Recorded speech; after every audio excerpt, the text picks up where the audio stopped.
Assalamualaikum warahmatullahi wabarakatuh. Halo teman-temanku semuanya.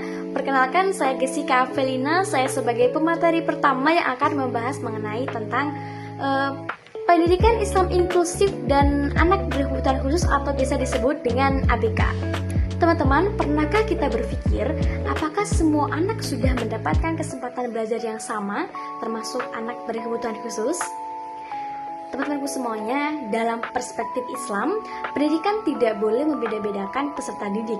Konsep pendidikan inklusif dalam Islam menekankan bahwa setiap anak, termasuk anak berkebutuhan khusus, memiliki hak yang sama untuk mendapatkan pendidikan.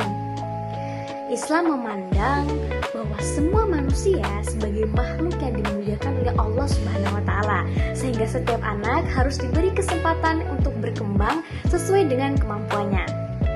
Hal ini tentu sejalan dengan prinsip pendidikan untuk semua atau biasa disebut dengan education for all. Prinsip ini menegaskan bahwa pendidikan harus terbuka bagi seluruh anak tanpa diskriminasi.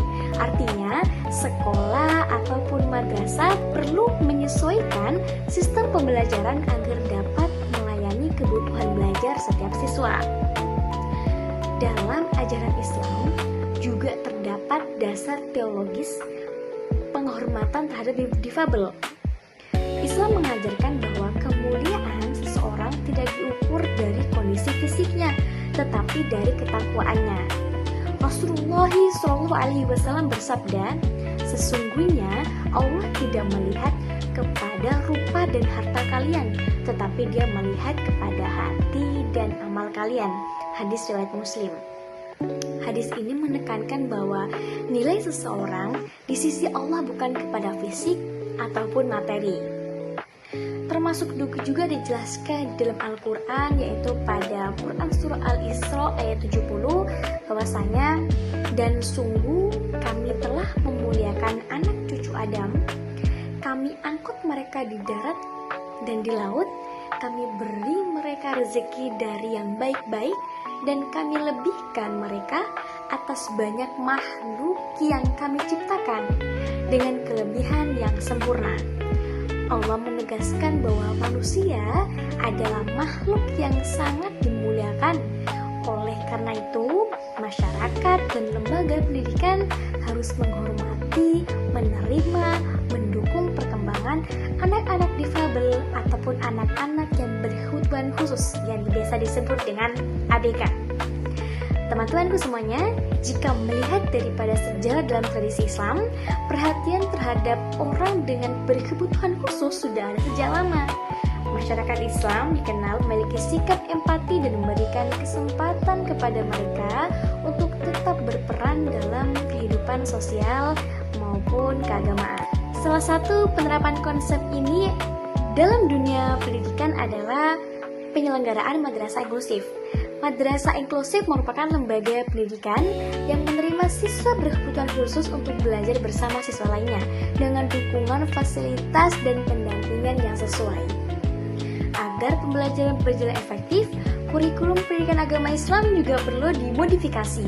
Materi, metode, bentuk penilaian disesuaikan dengan kemampuan serta kebutuhan siswa berkebutuhan khusus, sehingga mereka tetap dapat memahami dan mengamalkan nilai-nilai ajaran Islam dalam kehidupan sehari-hari. Dengan demikian, pendidikan inklusif dalam Islam bukan hanya tentang memberikan akses pendidikan, tetapi juga tentang mewujudkan nilai keadilan, kasih sayang, dan penghargaan terhadap setiap manusia. Baik, bismillah, assalamualaikum warahmatullahi wabarakatuh. Halo semuanya, perkenalkan nama saya Alia Fadila Kurniawati Hasan. Saya sebagai pemateri kedua yang akan melanjutkan penjelasan dari pemateri pertama. Baik, pada kesempatan kali ini saya akan menjelaskan tentang pendidikan Islam inklusif yang berkaitan dengan anak berkebutuhan khusus atau disebut ABK. Sebagai mahasiswa jurusan pendidikan agama Islam, hal ini tentu penting untuk dipahami karena dalam praktik mengajar nanti kita bisa saja menghadapi peserta didik dengan kebutuhan yang berbeda-beda. Baik, masuk di pembahasan pertama, yaitu penyiapan guru pendamping khusus atau GPK agama. Dalam pendidikan inklusif, guru pendamping memiliki peran penting untuk membantu siswa berkebutuhan khusus mengikuti pembelajaran agama. Guru PAI tidak hanya menyampaikan materi seperti akidah, akhlak, dan fikih, tetapi juga perlu menyesuaikan metode pembelajaran sesuai dengan kemampuan siswa itu sendiri. Oleh karena itu, seorang guru harus memiliki kesadaran, empati, dan kemampuan memahami kondisi setiap peserta didik. Kedua, sarana dan prasarana yang ramah disabilitas di lembaga Islam. Lembaga pendidikan perlu menyediakan fasilitas yang memudahkan siswa berkebutuhan khusus, seperti akses jalan yang mudah, ruang belajar yang nyaman, serta fasilitas yang dapat digunakan oleh semua siswa. Hal ini sangatlah penting agar mereka dapat belajar dengan aman dan tanpa hambatan. Baik, ketiga yaitu psikologi dan konseling bagi siswa ABK. Dukungan psikologis sangat dibutuhkan agar siswa memiliki rasa percaya diri dan tetap semangat dalam belajar. Guru juga perlu memberikan perhatian dan bimbingan agar mereka tidak merasa terisolasi dari teman-temannya. Selanjutnya yaitu pendekatan spiritual dalam memotivasi siswa. Dalam pendidikan agama Islam, nilai-nilai seperti kesadaran, syukur, dan tawakal dapat menjadi motivasi bagi siswa yang berkebutuhan khusus. Dengan pendekatan spiritual ini, mereka dapat memahami bahwa setiap manusia memiliki kelebihan dan kekurangan yang telah ditetapkan oleh Allah. Selain itu, peran orang tua juga sangat penting dalam pendidikan agama. Orang tua dapat membimbing anak dalam menjalankan ibadah serta bekerja sama dengan guru di sekolah agar perkembangan anak berjalan dengan baik. Dan terakhir, kita juga perlu menghilangkan stigma negatif terhadap anak difabel. Kenapa? Karena dalam Islam sendiri, setiap manusia memiliki derajat yang sama di hadapan Allah.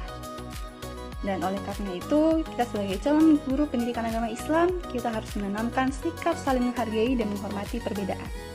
Demikian penjelasan singkat mengenai pendidikan Islam inklusif bagi anak berkebutuhan khusus. Sekian, terima kasih. Wassalamualaikum warahmatullahi wabarakatuh.